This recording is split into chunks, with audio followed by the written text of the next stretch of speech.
Anyway, welcome everybody. This is our October chapter meeting, second meeting of the year.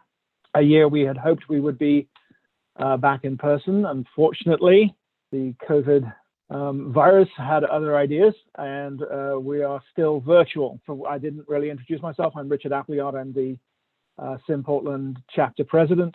Hey, I think I've exhausted my list of business items and my 10 minutes. So I am going to turn it over to Alicia Robson, who is going to give you an overview. So one of the things we do have, and is a benefit of membership, is in partnership with Infotech Research Group. And I'll let Alicia talk more about that. Perfect. Thank you so much. And it's a pleasure to be here. Yeah, shout out to the Canadian Company Fellow, because myself and our speaker here tonight, Robert Hubert, we're joining from Ontario, Canada, and yeah, just happy to be here. So I would love to give just a quick high-level overview of the member benefits that you guys have access to because you're a member of Sim Portland.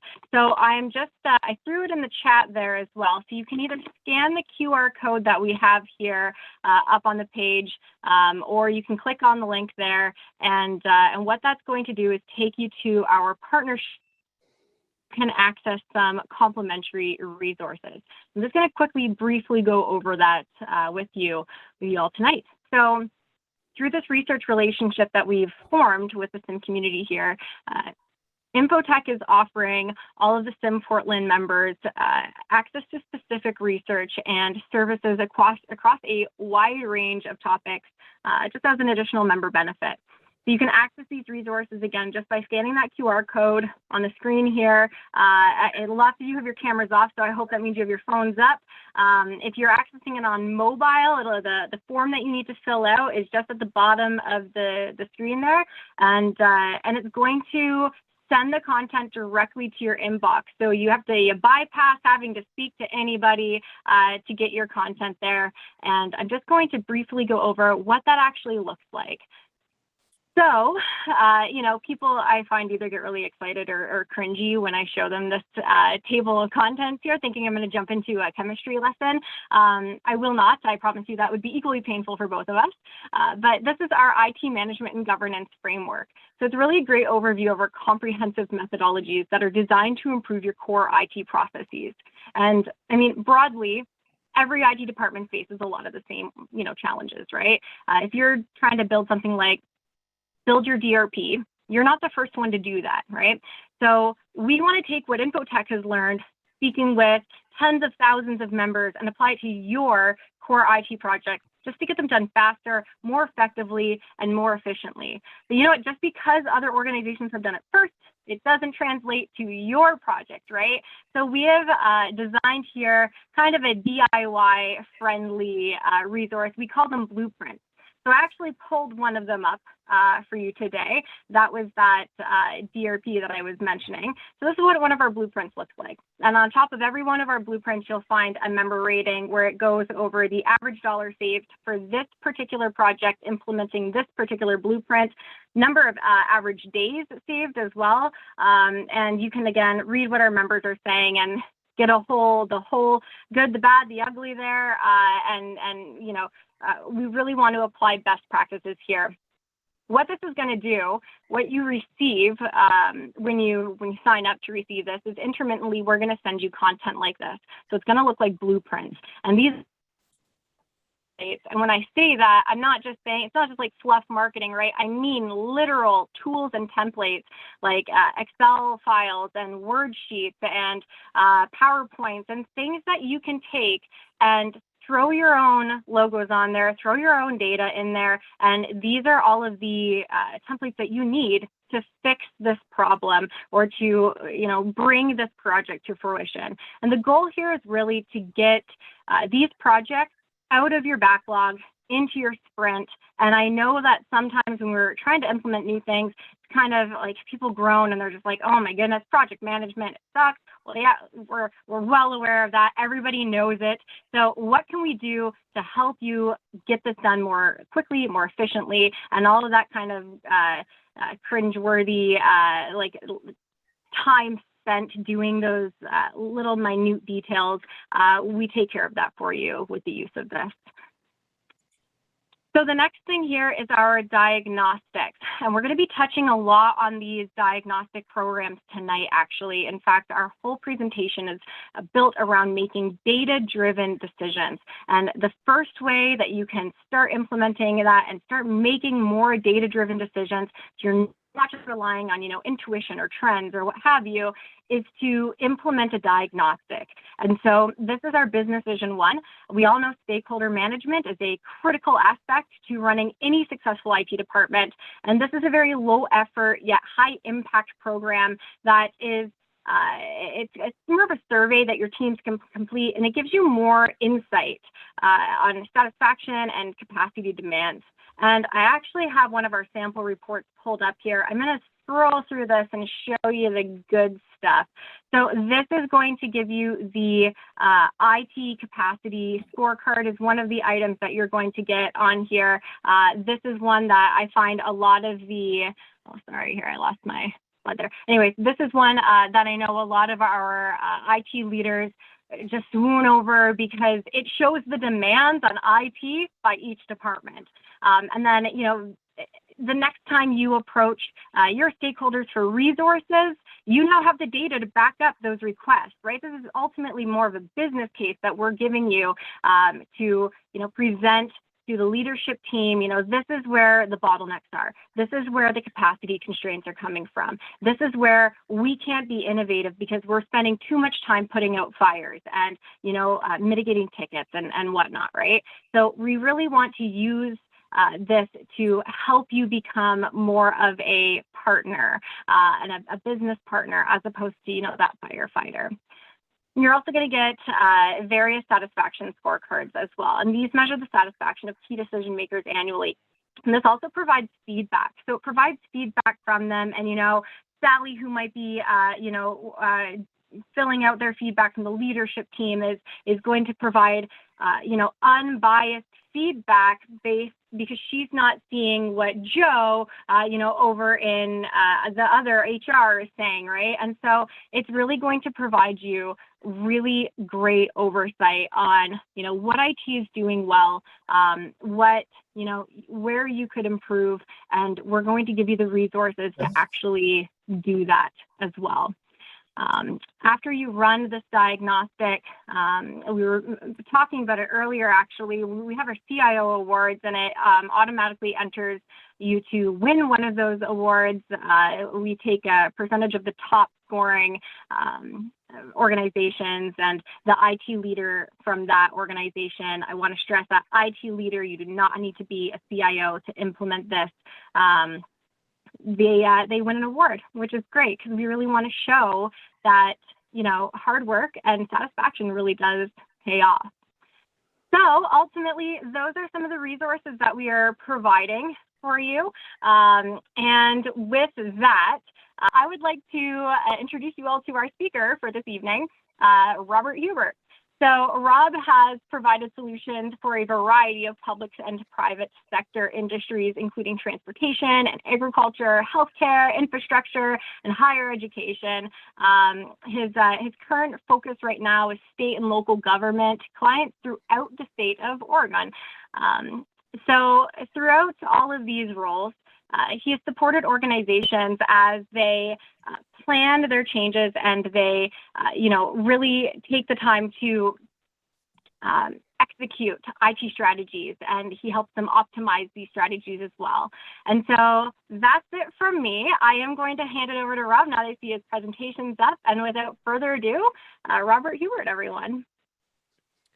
Hi there, everyone. Hopefully my audio is good. Yes, perfect. Okay, wonderful. So I have here something I'd like to share with you tonight, and would hopefully like to challenge a little bit of conventional thinking around this. around how IT decision making is made and how we use data to inform that decision making. So first and foremost, to really confirm what we do know and be able to have the data and the information in our pocket to be able to back it up.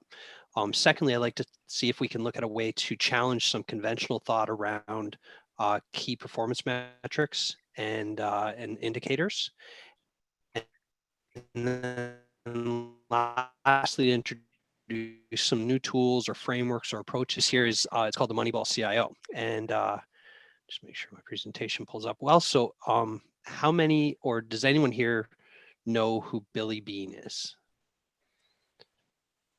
I guess it'd be really hard if you're not like a Brad Pitt fan or a baseball fan. But if you didn't answer in the chat, I don't have the chat up, but he was the GM for the Oakland A's until 2016. And as you may know, they came into the season at a pretty big disadvantage. So in 2002, they had lost their first baseman, Jason Giambi, and one of their best gloves, Johnny Damon. Billy had two huge gaps in his team, and he had to think about what he was going to do. And his solution was to look at data, because they only had a $40 million budget for their team, and that was about a third of what most other teams would be able to work with.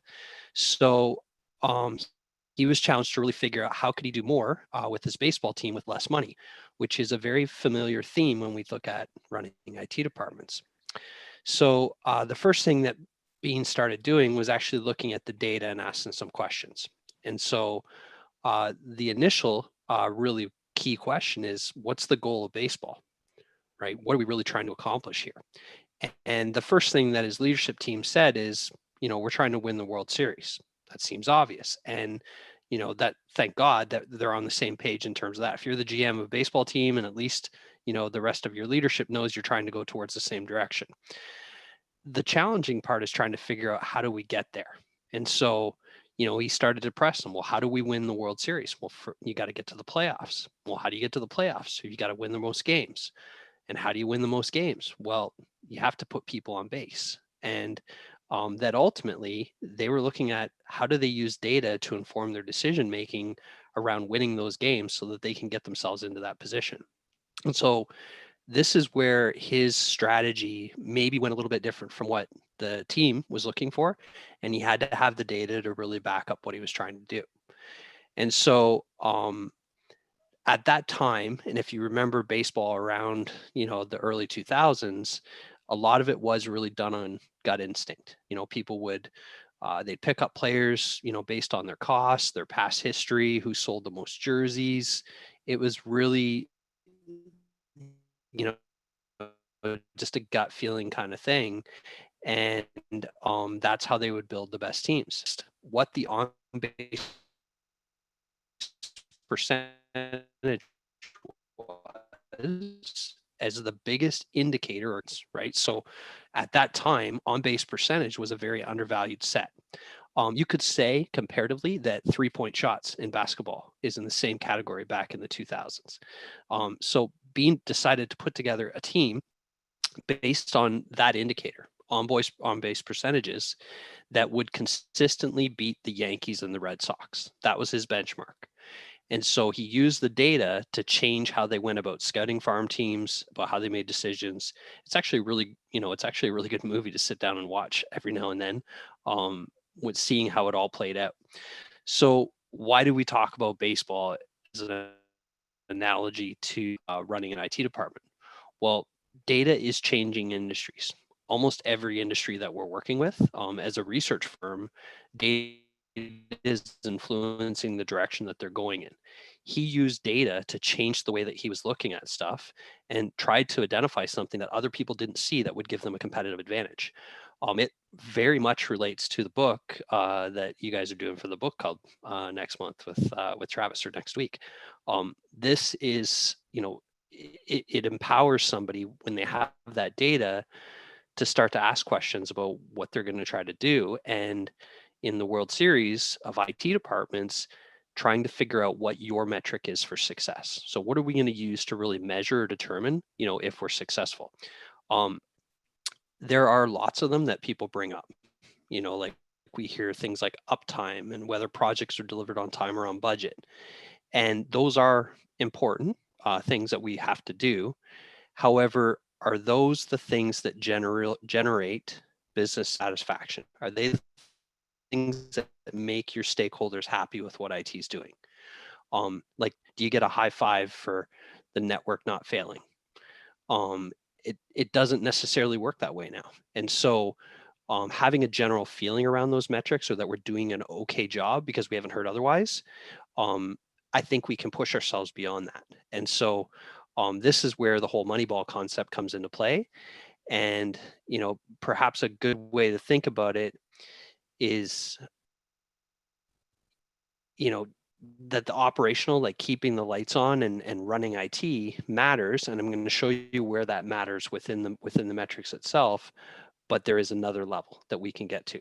And so business satisfaction itself is the key metric for IT departments. This is something that we genuinely believe as a research company, and something that all the data that we've pulled over the years of doing this validates. It's the one thing that incorporates all the metrics that we've talked about for running an IT department, that the whole entire thing revolves around satisfaction. And so what we believe is that business satisfaction is how your team, your IT department, can get to the World Series of baseball, although that's probably not where you're actually trying to go. But the reason is because IT exists to serve the organization and support its business capabilities.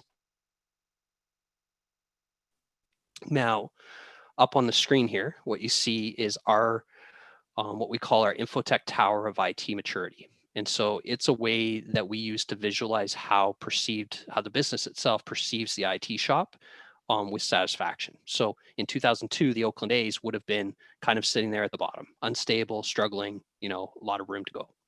Now, depending on how you go about satisfying the business and based on where you sit on that tower, you might want to do different things that would help to drive business satisfaction and move to that next level. And so what I'm saying is the things that you need to do when you're an unstable or struggling IT department in order to move to that next level will intrinsically change as you move up that maturity scale. For those that are unstable and in firefighting mode, your priorities are going to look a lot different. And you're actually going to be doing different tasks in order to do that. So irrespective of what stage you're sitting at, the first question becomes, how do we drive that business satisfaction, and how much can we realistically accomplish in a given year? Right? Is it reasonable to think that we can go from an unstable IT department to an innovator, in 12 months? That may take a little while longer than that. What we're seeing with our clients who use these programs is that on average, they can move up about a 5 to 7% improvement year over year. It really depends on their motivation for change and how much they can focus their time and effort around improving processes as well as delivering projects, and the capacity in IT, and how tolerant their business is of change, the culture that they work within. But that tends to be the general average for clients that we're working with this on. So the data that we're using to support this is based out of 3 programs that we run. And these are programs that we can do with Portland Sim members. So if you see something like this and you're like, this looks great, we'd love to sit down with you and figure out how we can get it launched and get that information into your hands and help you to use that as part of your strategic planning. So the first is it's our flagship program. It's called the Cio Business Vision. Essentially, it's the ability to get the pulse on your stakeholder satisfaction. The next one to the right of that is the Cxo Cio Alignment Exercise. We'll change the titles there depending on who we're working with. It captures the perspectives on the current state and the target state of IT across core business drivers. The last one on the right there is probably our most recognizable deliverable because it has that periodic table of COBIT IT processes. And what we're doing there is mapping the maturity, importance, and accountability of the IT department using a heat map across that diagram. And so we've been running these programs for over a decade. We've collected over 81,000 data points using these programs. And so what I'm going to share with you today is actually pretty cool. this is the first kind of updated version of this post-pandemic kind of scenario. So we've been gathering this data even over the last year and kind of looking at how it's changing the perception of IT. And so, to maybe reference Yogi Berra of the Yankees, if you don't really know where you're going, you're going to end up somewhere else. And so I'm first going to show you how to figure out how do we know where we're going. So on to the next slide here. So this is the CEO Cxo Alignment Exercise. The goal of this is to understand, do the business and the IT leaders see eye to eye? Are we in alignment? So we, for this particular program that I'm going to share with you, the data here is based on us running this with 420 pairs of CEOs and CIOs in the organization, where we're asking them the same question.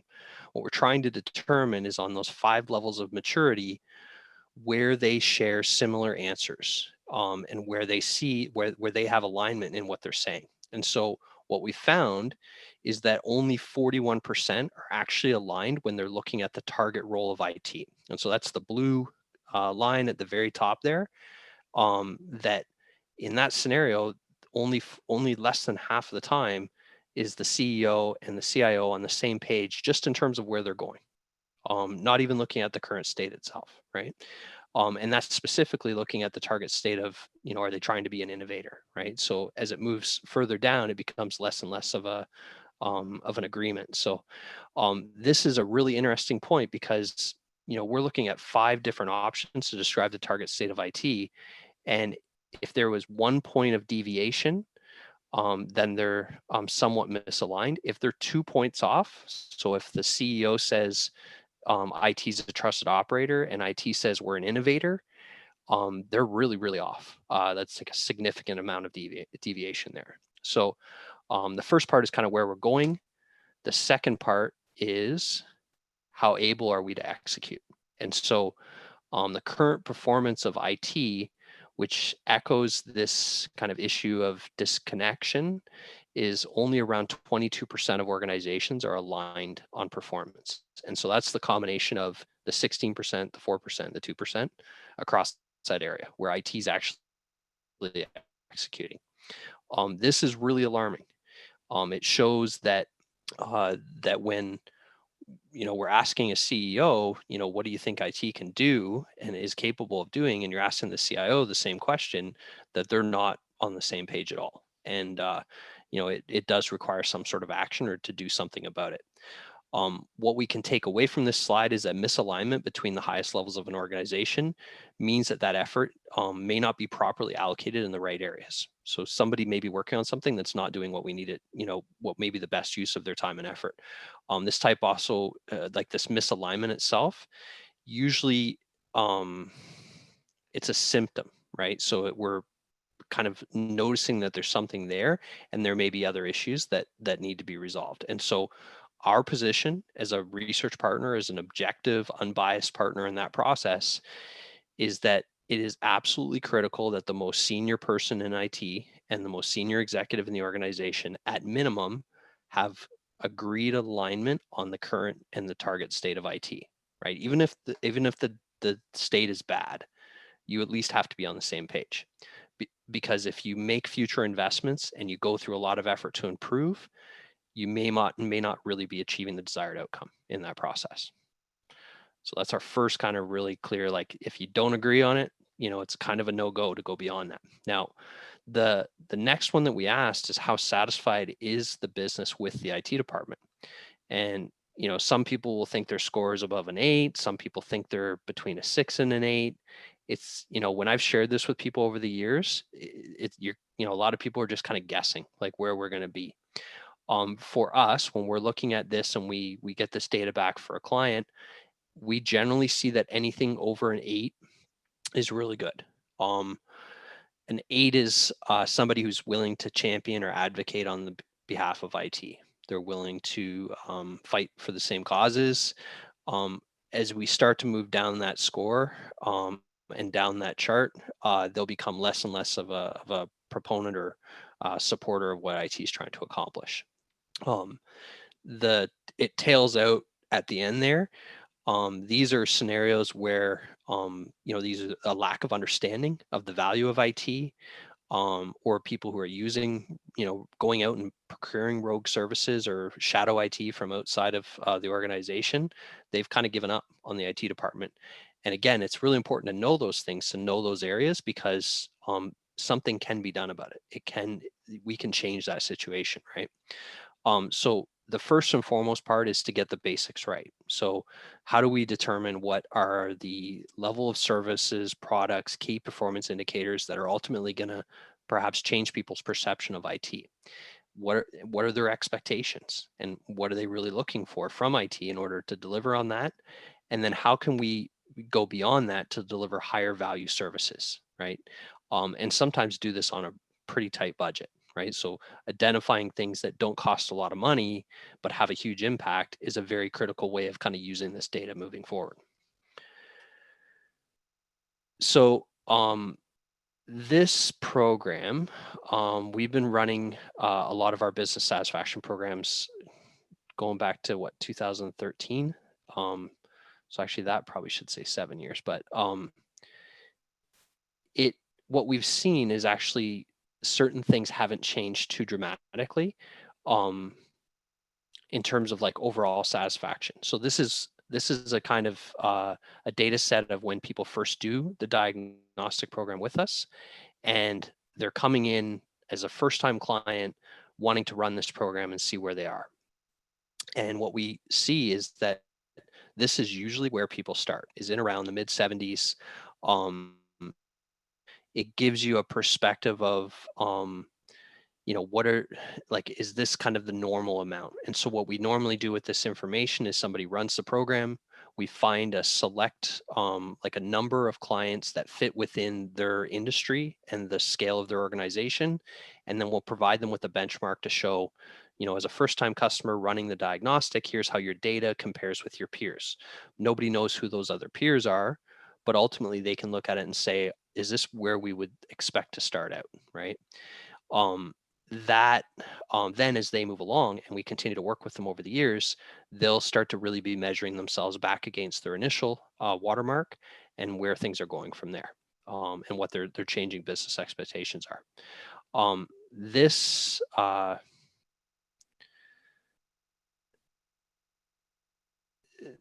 what happens is because we've run it so many times, it starts to get to the point where we can make a fairly educated guess what are the things that IT can do that will have the most amount of impact on business satisfaction overall. And so Billy Bean, in his kind of early analysis or kind of data approach to Moneyball, it was all about on base, getting on base and putting yourself, getting players that get on base.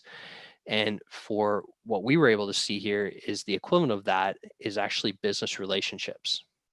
That the single greatest factor in being able to improve IT business satisfaction, it's maybe not that surprising, but the way that you look at it might be, right? And so it's worth mentioning that, relationship management between IT and the business stakeholders, it should be something that's on everyone's list. And the reason is because you don't necessarily have to have a budget line to do this. It's really about, listening and effective communication and building that relationship and involving the business in what's going on in IT, as much as they're willing to participate in it.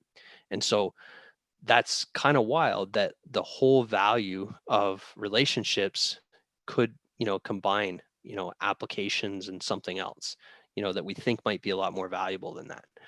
The second, and maybe this is pretty obvious, is what we're seeing is that project capacity is a really big driver in terms of improving overall business satisfaction, particularly when we're working with clients who are in that stable and trusted operator range where they're at about a 70%.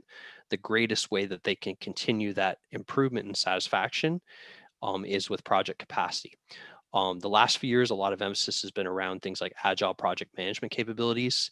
And that in itself starts to bring the business users more closely in with what's going on with projects. It's a more dynamic kind of approach, and they have more visibility and transparency into project capacity and throughput, which helps them to better understand or see how project capacity impacts the things that they're asking for IT to do for them.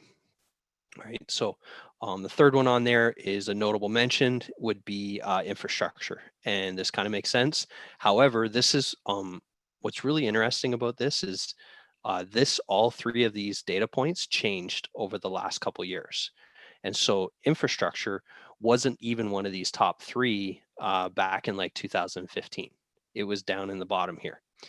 And we think what's happened is that the last year has really put a spotlight on how critical infrastructure is to the business, and in particular things like resolving tech debt and aging infrastructure. That the push to support remote staff and the changes that have been happening have really shown the business that this is a really important area that does drive a lot of overall satisfaction. And so much like a Barry Bonds home run record, the two asterisks that I've put on this is that these things have changed, and so this isn't a universal for all times for all companies. These are the three most important things.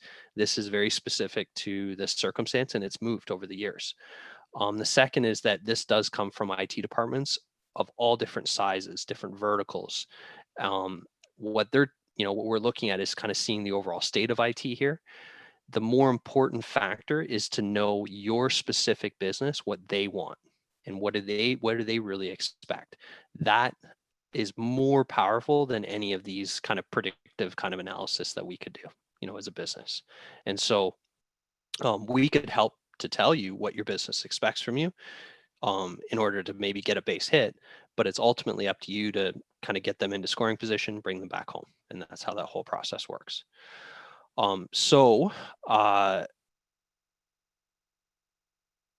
Without really attempting to measure anything, we have to first decide on what the core metrics are that we're going to be looking at. So in baseball, it could be at-bats, hits, stolen bases, strikeouts, all sorts of different things, right? With IT, I'm going to just pop up all 5 of them right here. So importance and value from IT. So do we get value from the IT services, and how important are the things that we're getting value from? What are those core services, and how mature and how well are they being delivered? How satisfied are we with our relationship with IT? What are the resource constraints of the IT department, and how dependent are we on them? And when we don't get what we need from IT, do we go outside and spend money to get it from somewhere else, right? And those 5 kind of core performance indicators are what we see that drives the majority of the overall scoring of satisfaction within the diagnostics that we run.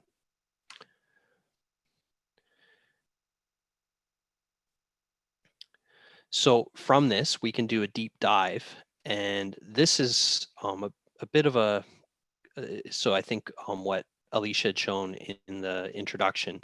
So this is looking at IT capacity and overall satisfaction with IT, and who are what we call net promoters and not net promoters. And I'll explain a little bit of what kind of shows here. This is an actual like deliverable that a client would get from us, and then we help them to interpret it and figure out, well, what does it really mean, right? Because we're using different graphics and measures and things like that. So in the upper left corner is the satisfaction score of a 74%. That's the overall like organization-wide, all stakeholders, how happy are they with IT? The value is just below at 73. And so we're actually differentiating between satisfaction and value that you get from IT, and that does matter.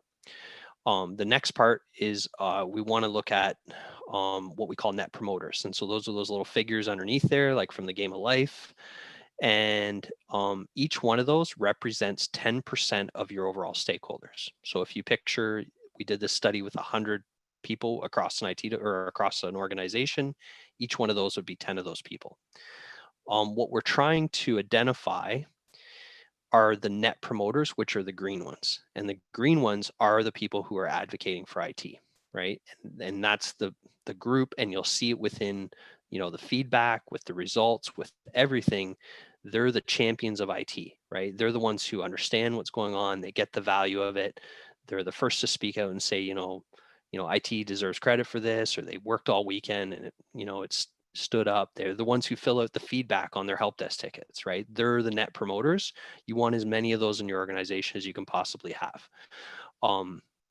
You also have to be wary of the people who, are at the other end of the spectrum.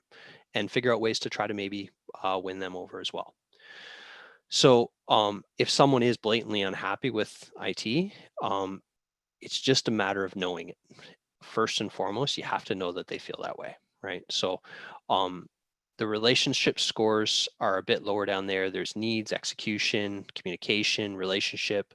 Again, these are different ways of breaking down why people feel the way that they do. And we go into some pretty great depth around, different parts of this. Now, the really interesting part is when you look over on the right there where it lists out. So these are all the IT services that we're asking them to provide that feedback on. And so the top services, like in the greens there, those are actually what we would consider kind of like traditional keeping the lights on IT services. So, they are the things that are the most standardized, commoditized kind of parts of IT. And they're the things that you have to have, that you need to be doing really well, or like the fundamentals of just a well-run IT shop. You can't be focusing on innovation if your service desk isn't operating properly, right? It's counterproductive. When you get further down there, the things like analytics capabilities, customer facing technology, innovation, and leadership, these are also opportunities to improve. But perhaps the most interesting thing on there is when you start to look at things like, well, why in the world, if IT projects are so important, why would requirements gathering be the 13th most important thing to the business stakeholders, and it's 69% satisfaction? Right? So how is that not, how are these two grouped down here and being like that?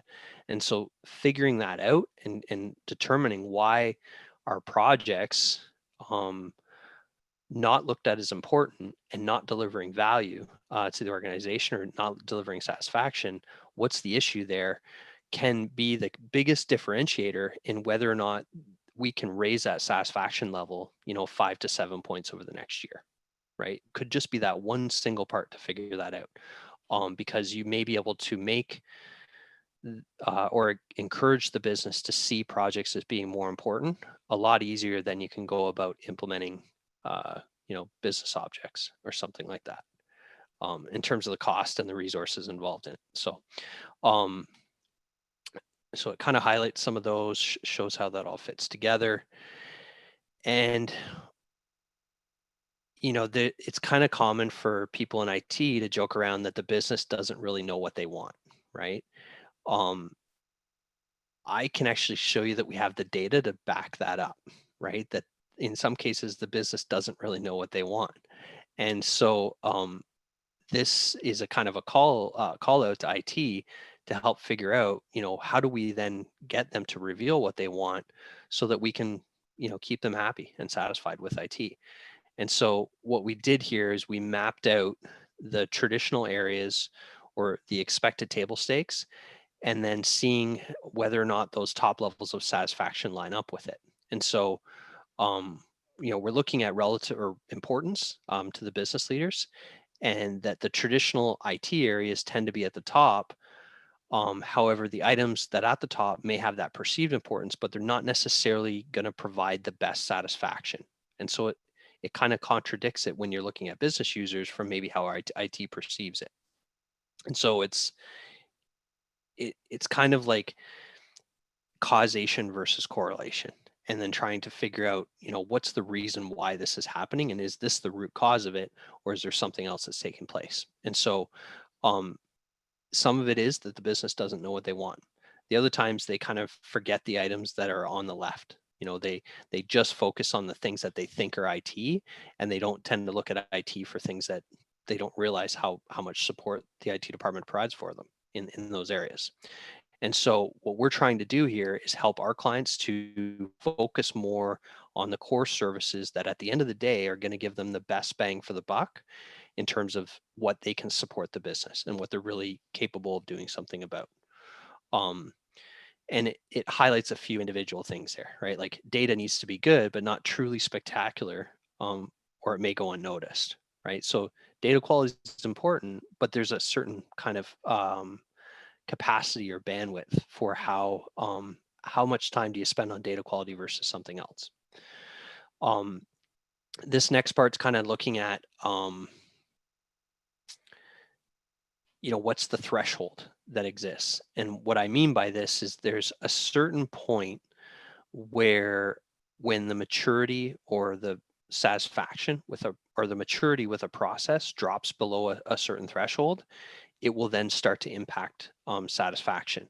So what you're seeing here, this projection chart kind of shows like up until a certain stage, which is between 72 and 75% satisfaction. And once you hit that stage, if the performance drops, it becomes highly noticeable, right?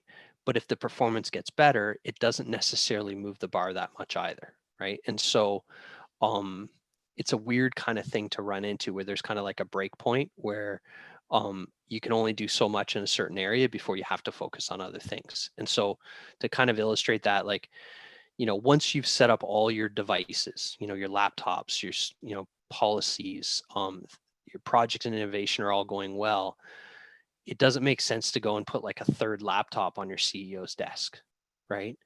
That sometimes once we've done something really well, we kind of just have to move on and sustain that level of satisfaction without trying to figure out, do we make that part better? It may not be achievable, and that you have to look at the other things that may help to move the bar up. So that CEO doesn't want 3 laptops. He maybe wants 3, or she wants 3 projects delivered on time and on budget. And so there's that kind of relationship between what is expected versus what's available. So things like projects, work orders, innovation, supporting business applications, all that kind of stuff, they matter a lot more once you hit a certain threshold. And then getting to that threshold is, what propels you into the next kind of level in terms of overall satisfaction. So it's a really complicated way of explaining the idea that the work that you have to do when you're a struggling IT department to stabilize IT is going to require a different focus than the work that you do once you're a stable and trusted IT department to be an innovation leader or strategic business partner. This is real. There is an equation that we created to figure out or predict the level of improvement in business satisfaction that an IT department could expect based on their initial scoring. And this is real. It kind of blows my mind a little bit. When I first look at it, it all moves around, but this is a real thing where we can sit down with somebody and say, if you do this process and you follow it, here's a pretty strong likelihood that you're going to end up about here, year over year over year. And it actually works, right? So this is like Yogi Berra calling out to the outfield and pointing out before he swings his bat and saying, I'm going to hit it out there. These are we track all the scores and kind of correlate it up there.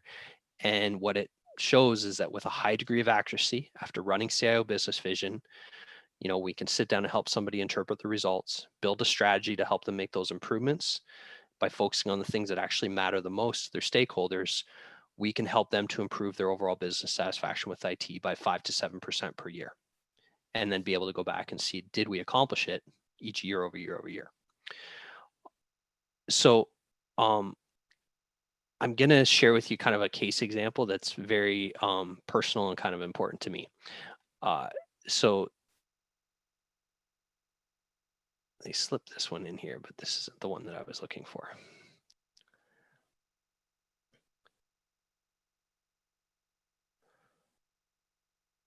So this is telling a theoretical story around a CIO leaving an organization, and then the CEO using the business vision data to try to figure out which candidate could come in and take over running IT. And I think there's some merit to that. However, I think the second story here is a lot better. So this is Ken Platt. He is the director of IT and CTO at Learning Resources since 2005. He still is. They make these amazing toys for teachers and kids, or parents to buy for their children to get them excited about things like science, technology, ecology, all that kind of stuff. Their business was hit really hard by the recession, and they also had a brand new CFO come into the company that had extremely high expectations of IT. I've been at Infotech since 2003. I was actually Ken's account manager, and encouraged him to run Cio Business Vision when we first launched it. The intention was to figure out or know objectively how satisfied the business actually was with IT and where they should focus their efforts. And so they ran the study, and the results were not actually really good at all. So this is his actual scorecard, and we absolutely made sure to get his permission to share this because otherwise it would be deemed confidential. The overall satisfaction was 66%. His department was devastated by this. They thought they were doing a good job. Instead, they find out the exact opposite. Business is not happy with IT. And, they had to kind of do something, and Ken's decision was to go on a journey and try to figure out, how do we solve this problem? So they took the data, and they put together a plan. We worked with them to figure out, well, what do we do about it? So the first thing was to meet with the IT department and get them all on board. Make sure they understood the report, highlight the critical areas, acknowledge where there is still strength and an opportunity, but also where those blind spots, and then answer any questions about what they can do about it. The next part was to go and figure out, well, how do we now prepare Ken to go back to his stakeholders and have meetings with them to discuss the results? Because not only do you get this one scorecard, you get an individual scorecard for every single department that you support. So you can go down and sit with HR and say, hey, we did this assessment and we'd love to talk to you, right? And figure out, what can we change, and how do we respond to that feedback?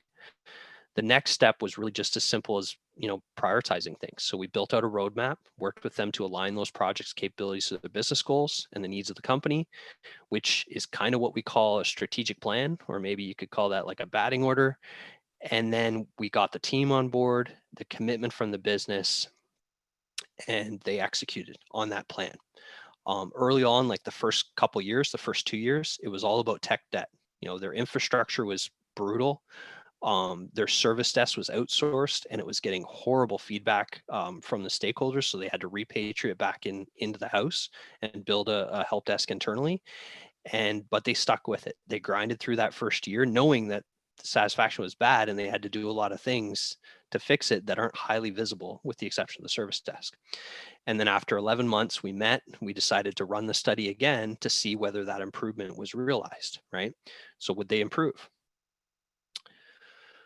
Well, they did.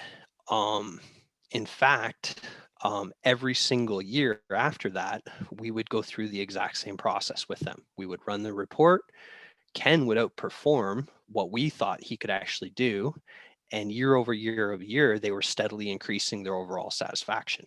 And to the degree that it almost seemed like they were gaming it, where they were looking at it and saying, well, what are the most important things that the business wants that we're scoring the lowest? And let's focus on improving those things and getting them better.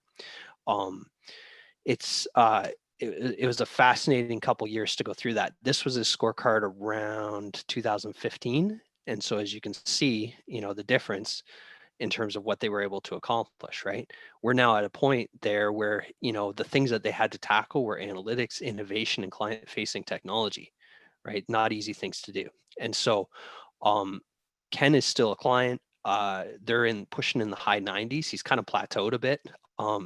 They have to completely change their entire business, like come out with something that's as groundbreaking as, Apple or something, in order to innovate beyond that. But it's kind of neat, because if you go onto Amazon and you look up learning resources, maybe look for a gift for like a niece or something like that, you'll see that channel sales that they do through Amazon and Walmart is actually the lion's share of their business now since that time. In order to be an Amazon choice partner on there, your delivery and response time have to be impeccable. You have to have thousands of positive reviews. It's really hard to get to that spot, and it's very easy to lose it, right? So Ken had to explain to the business that in order for them to be in that position, they have to have the infrastructure that won't fail on the biggest shopping days of back to school and Thanksgiving. And they need to have the analytics and the business applications capabilities to be able to make the decisions to grow the business in that way. And so it's a real living example where IT goes from, struggling just to keep the lights on and not be embarrassed, to 5-6 years down the road to driving growth within the organization through technology in a way that probably wasn't predicted at that time. It's I think my only regret in terms of working with government is I don't get to work with Ken anymore as his account manager, because it's not, in my territory, but I constantly check on it to see how he's doing. And I can't help myself because I feel like this is one of those kind of things where you get a chance to help somebody through that transformation. And they were like the Oakland A's at the beginning of 2003, and they had this kind of Cinderella run through that. So, it's a cool thing. It's kind of the reason why I'm still at Infotech when it really gets down to it, because I genuinely believe in the power of these diagnostics and how they can help an IT department if someone's motivated to run with it. And once you see it actually work, it makes it very easy to know that it's achievable and possible, right? So, business satisfaction is the key metric, right? So I'm kind of wrapping this up. What we've assessed here is that IT shops, this is the big thing, right? And year over year over year, if you can improve that, that's what's going to help you to really move the bar forward. How do you plan? How do you execute on that data? This is all going to help you to figure out what that path looks like. Before you do it, though, we have to first know what your team is capable of doing in the IT, in the group. And so this is that periodic table. What we do is we run an assessment that maps it back against COBIT, ISACA, PMBOK, ITIL, NIST. It's actually not just one framework. This is like a Frankenstein merging together of all these different frameworks into something that's actually tangible and easy to work on. And so you get back a heat mapped version of this that looks at how mature the processes are, who's accountable and responsible for looking at ways to improve that, and it maps your data year over year as well. But this is the enablement capability to be able to make the changes that then influence the business satisfaction, right? So if you don't have the skills to improve project management, maybe we have to start there, right? That will dictate how you kind of go through all that. And so this is kind of a common example of something that you would see in a consulting kind of deliverable. The goal here is to take the data from the diagnostics and figure out what are the things that are the quick wins. What are the things you can do that are going to be easy, low cost, high value delivery? What are the things that are going to be a waste of your time? And then those bigger kind of strategic projects that you need to plan for or make those kind of changes, how do we prep for that, right? And what's the time to pull the trigger on those sort of things?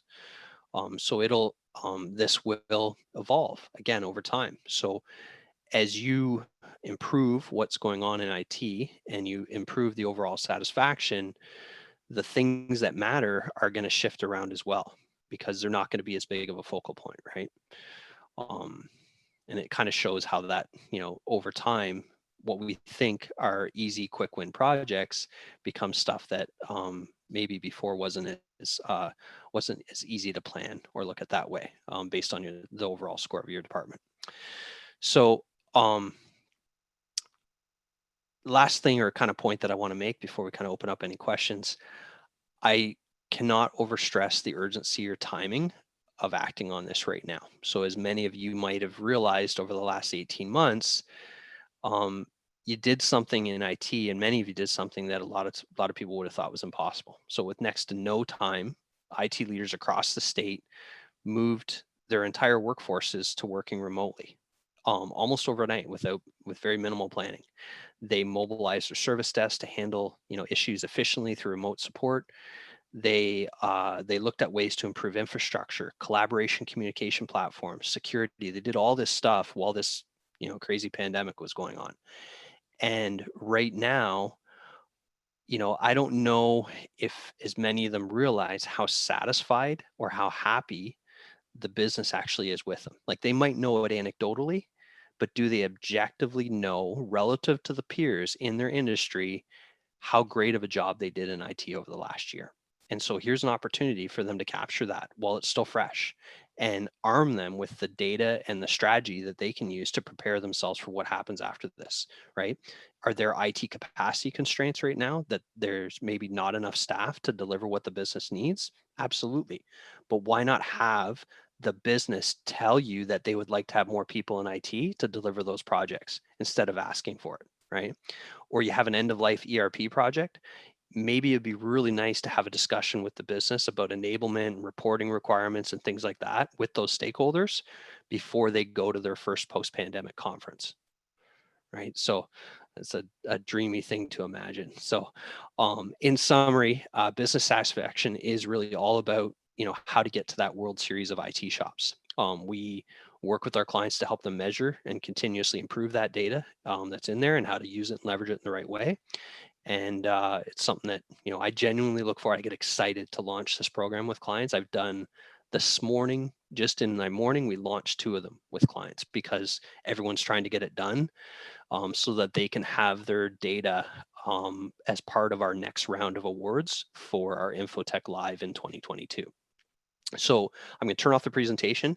If you have any questions, I'm happy to answer them. I'm not sure. I didn't even look at the clock, how much time I have left. So hopefully I didn't burn too much of it there. Robert, this is Sabi. I have a quick question. When you're running this data, are you comparing it against various verticals? Like, in government sector, that's a huge piece. But is it county? Is it municipality? Is it education sector? It's community college. It's university. What do you have that specific, vertical data to compare against? We do. So for example, if we're running business vision with a city, we can specifically look at municipal government. We may be able to narrow it down specifically to cities, sometimes within a region. Other verticals, it's very, very well built out in terms of the database that we have. So it could be banking and finance. It could be manufacturing. Healthcare is an immense part of our data set around that. So we ask the client first to kind of categorize themselves into their benchmarking category when they're launching it. That way we can figure out, is the data set appropriate?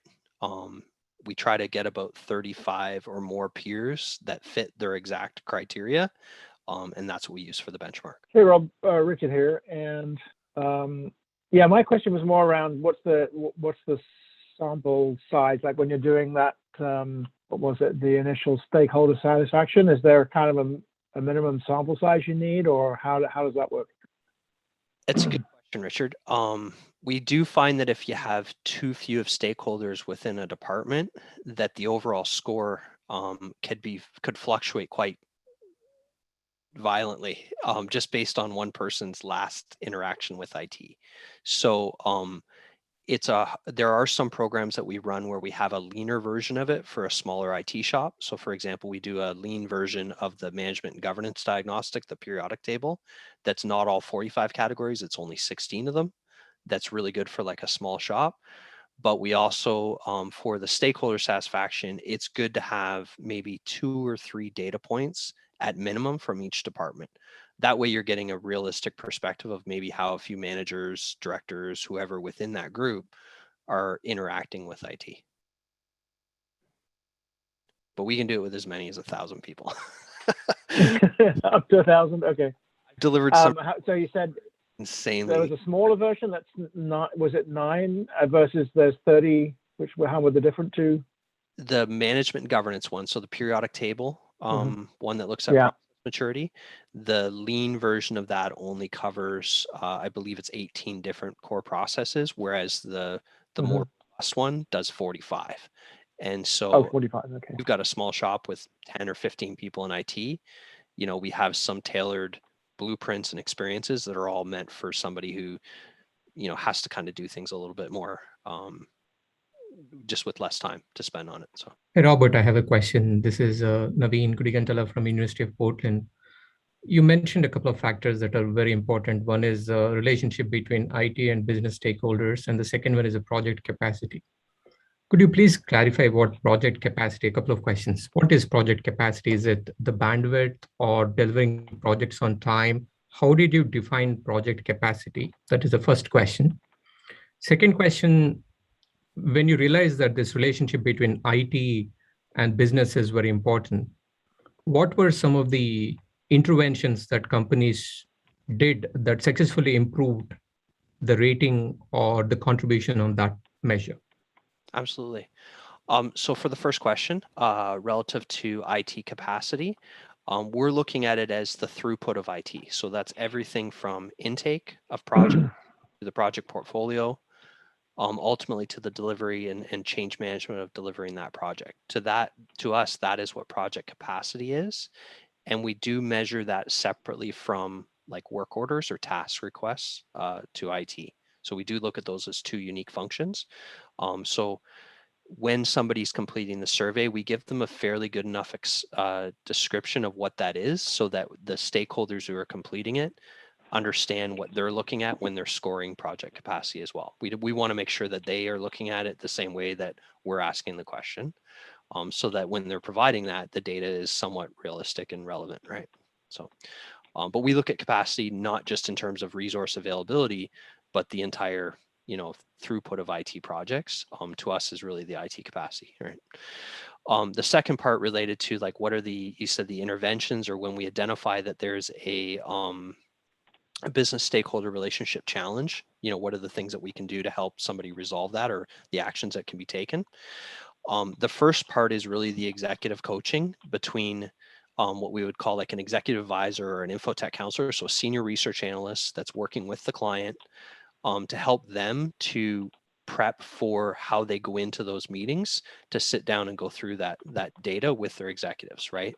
If you do a survey with your business and you do not sit down with those people afterwards and have a discussion about the survey or share those results with them, that is a massive mistake, right? But you also have to be able to answer the questions about the study that you just completed. So we want to make sure that they go into that meeting as prepared as possible. And sometimes we'll be a part of that meeting if they're comfortable with that as well. When we do the CEO Cxo Alignment Exercise, we host that meeting rather than just, giving Richard the report and saying, "Here, Richard, go sit down with your chief and go through this," and hope that he interprets it right. So sometimes we'll facilitate that. Sometimes, depending on the environment, we'll provide them with the coaching that they need to go and take that meeting. That is, I think, in my opinion, actually the most valuable and critical part of doing that diagnostic. So when you run a diagnostic or you run one of those studies, the meetings that you have after that are almost more important than the initial scoring process of asking for their feedback, right? Because you're showing that you're listening and you're showing that you're open to the feedback and that you want to do something about it, right? The next part that I think is most critical that we can have an influence on is to start to create a rhythm where the business starts to expect that IT is going to ask them for this feedback every year, right? So if you run this study in November, right before Thanksgiving, it's a great idea next year, the 3 weeks before Thanksgiving, we get that survey ready. We set up some reminders that it's going to happen. So, you start to get your business used to the idea that every November around the same time of year, the IT department is going to ask us for our feedback on this, and they'll start. And what you'll see is your overall scores, the number of people that participate will increase, and they'll start to think about it more. They'll provide better named feedback in the reports, and the scores, are also going up, which encourages more people to participate. If you do it once and then you don't do it again for like 2 or 3 years, it's hard to get people back to that, back to that baseline. And then thirdly, aside from that, every single thing that's in those reports, there's a tremendous amount of blueprints, research, tools, different things we can do, workshops, different things we can deliver that address those specific areas. So if we deliver a report that says to a client, your service desk is struggling, we have to make sure we have something to help them solve that problem, right? So it's training for their staff. It's a great methodology there and a toolkit that they can use to re-engineer their help desk.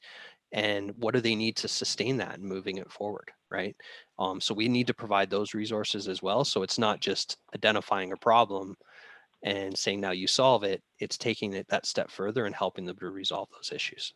And so those are the kind of the three kind of key interventions that we kind of get involved in after the report's been provided to the customer. So Thanks, Robert. Yeah. Can you paint a picture in terms of time frame, right? Like tomorrow I say, Robert, let's do it for my organization. What does that time frame look like until a report is delivered? I would send you an Excel spreadsheet that you would list out the stakeholders who would participate in the program, along with a few other data sets that we require, like what department they're in, that sort of thing. It's a really easy thing to fill out. I send you a sample of or an editable version of the survey itself where if you want to go in and make any minor language changes to that survey, you can do that. Once you send those pieces back to me, a diagnostic coordinator takes about 1 or 2 days to build the sandbox version of your diagnostic survey. So they would then send you a link so you can go through and do a quick test run and make sure that it's good before it goes out to anybody in your business. Once we have consensus that the survey is ready, which this can be, we're maybe 48 hours at this point, we also have a draft email of what you would explain to your business that you're actually doing this program and that they're going to get a link from Infotech so they don't think it's spam, although they will, which is really good. And you should reward them when they get an email from somebody they don't expect and they say, is this real? We should acknowledge that as being a good behavior more and more in IT. We send you that email and then you send it out to them when you're ready to launch and copy us on it. The survey runs for 2 weeks. However, if you don't get all the results you want back within that 2 weeks, like if your completion rate was too low, we can keep it open longer than that. And throughout that entire program, you have a dashboard that you can log into to see the results, or we can provide you with reporting throughout that to show you who has completed it, who opened it and didn't finish it, and who hasn't even looked at it yet. And then you can follow up with them and go through that. So if we were to start this tomorrow, you could hypothetically have a finished report in your hands as early as the 29th, 30th of October. Would be pretty aggressive. But that's how fast we can move on, at least on the Cio Business Vision one. There's ones that we can do faster than that are different programs. Yeah. Thank you. I must say it's really nice to see a couple familiar faces in the names of the attendees. I miss traveling to Portland from Ontario, and someday again soon. So, hey Robert, I have a question. Cover my camera. So I have a question, and it's maybe more of a discussion starter than a specific question, although I think there is a question buried within, and it's more about the data, not so much implementation of this methodology. I'll start with the question, and then I'll go into why I'm asking. I'm interested to know to what extent Infotech has dug into the interrelatedness of various measures, such as project execution, requirements gathering, and the other things you shared. And here's the reason I'm asking. I've been doing a much more abbreviated version of this for many years, at this point over 5 different organizations across a number of industries. 5 questions, same 5 questions everywhere. Overall satisfaction of IT systems and services, quality of support received by IT personnel, reachability of IT staff when someone has an issue, resolution timeframe, and then when an issue cannot be resolved promptly, does IT staff keep you well apprised of status and next steps? So a communication measure. My experience has been focusing over a given period. Usually I do these surveys either quarterly or twice a year, but fiddling over a particular period or a couple of periods with just one of those tends to have positive effects in others, even if I didn't actively take steps to improve, all 5 at once. But what was really interesting to me was one of those 5 drove the rest far more so than the others. And that was the last one, communication of status and next steps. For instance, you can have an issue that a particular user or a team is having with a whole application. That system could be down for a couple of days. If IT provides fantastic communication of status and next steps, what's been done, shows that it's a priority, keeps them apprised as there are developments, or even gives them updates saying, hey, we're still working on it, no news, but know that this is still important to us. We will get better satisfaction scores than same issue, same system, down for only 2 hours, but they didn't hear anything from IT about it. Overall satisfaction with IT would actually be worse in that scenario than the latter, despite business being impacted several times longer by that outage. So I'm interested, you had a lot more metrics than I track and I have data on. I'm interested to see if you have found any correlation or causation even on related to the interrelatedness of those measures. That was part of what I was seeing getting the updated data for this program. And so we have our kind of data guru at Infotech, like the person who runs the data cube that all this sits in, is one of those people you can go to him and ask him just about any question, like, hey, can you give me an analysis of this versus this versus this? And what he'll crank out of it almost always blows your mind. And so with this program, I was like, hey, can I get some updated data on this program? And there were some things in there that changed.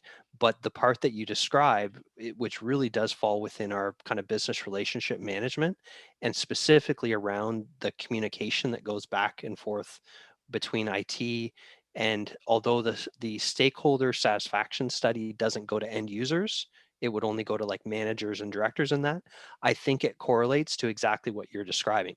Even if the project's late, even if something's not working, the act of communicating and keeping your stakeholders abreast of that situation is almost more important than the setting of a deadline and meeting it. And so it's this weird thing that really doesn't require like a heavy amount of investment. It just requires the commitment of the people in IT to take a service-oriented approach to what they're doing and saying, even if I can't give them the answer they're looking for, it's better to share with them where we are and that it's important and we're still working on it than to just be silent, right? So that is really cool. Yeah, I think What a finding. Basically the same thing in isolation that we're seeing across tens of thousands of these studies and how they're evolving over like a decade and arriving kind of at the same crossroads of why is communication regarding in-flight projects and requests so critical to the overall satisfaction of IT. And you're right, it's probably a very important discussion point that a lot of people need to be having in IT right now, that just because you don't have the go live date doesn't mean you don't talk about it. Right. Yeah. Great. Thanks for sharing. We have, am I on until 10 o'clock, Richard? Is that about right? Probably 10. Yeah, 10 your time, not 10 our time. Yeah. That would be, 7. So we got like 3 minutes left. So yeah, we're kind of coming up right to time. I was enjoying that last discussion with Travis. The other thing I'm reminded of is, perfection is the enemy of good. If you're waiting to have a perfect answer, you can end up upsetting people rather than just, getting what information you have at the time you have it and communicating it out, right? So. Yeah, so right. I believe it was Salvador Dali that said, have no fear of perfection because you'll never reach it. And so may as well show that you care enough to fix what you can, right? And as we kind of wrap up the evening here, I just want to quickly mention, I did once again drop the link to our partnership page in the chat there, because we're actually giving away this Business Vision Diagnostic that Rob was discussing. We're giving away that entirely to you, and it's entirely complimentary to SIM Portland members as a result of our research partnership with them. And so once again, they wanted to be proactive and provide some of these actionable takeaways for you guys and these resources to help you understand where you fall on that spectrum, right, with respect to satisfaction, and again, communicate what those needs are. Thank you once again for having us here. And I want to stress that when I say this is complimentary, I mean it. I'm not in sales, so I get to be the one that gives away all the cookies, and I love it. But the diagnostic itself is valued at about $6,000 US. And you guys have access to one of them annually. So we don't want to completely stress out our analyst team. So it's one annually. We are coming at the end of the year shortly, right? We're halfway through fall. It's insane to me. And so, that's going to turn over again on the new year. So if you want to start implementing this, as Rob mentioned, right, it's a pretty quick turnaround time, and then you can start doing it annually as well. And it's one complimentary every calendar year. Thanks, Alicia. Yeah. And I'd like to thank Robert again for being our speaker tonight. Great to have you. full disclosure, Robert is my account manager. So, yeah, no, it's a great presentation, and these diagnostics are tools that we're looking to use and implement. And again, there are other tools. It's just finding getting that data and driving your decisions based on that information and analysis that you get out of it. So you just volunteered to share your spotlight when the time comes. Yeah, I have to get some clearance on that one, I think. No, it's cool. It's great working with you and with so many other people in Oregon. It's a great community of IT professionals and within this group, and I'm always excited to hear from everyone. So Really great. And then in contact, they want to do related to this. So if can they reach out to you, Richard? They can go through the QRL or whatever the QR link. There's a whole bunch of different options there. What would be the best way for somebody who's a member that has questions about taking advantage of this? Well, would they? Is that something they can reach out to Alicia on, or is? Yeah, I can field that. So honestly, all they have to do is literally fill out the form on that page that I sent, and that sends an autoresponder email. I have to stress this: it's not going to put you on any other marketing list. You're not going to get spammed or anything. I control that list, and so it's going to send you an email directly to your inbox. And I put the sample report that I shared some slides from in there, so you can download the sample report and see what a full report looks like. But once you submit that form, then it tells me like, yeah, at some point you're interested in running one of these diagnostics for yourself. You don't have to do it right away. You don't even have to do it this calendar year if you don't want to, because we also send those complimentary blueprints out. We send webinar invites that are exclusive typically to InfoTech members as well. We send those out as well. Usually it's once every like 4 to 6 weeks or something like that. You might receive a free piece of content or research or blueprint. So, but that will let us know that you're interested, and somebody like Robert will reach out and say, hey, you have access to this diagnostic. Do you want to implement it now? Do you want to hang tight? Do you want to not do it at all? It's entirely up to you. And you can go from there. Anyway, well, thanks everyone. Have a good evening, and stay in touch, and we'll see you next month.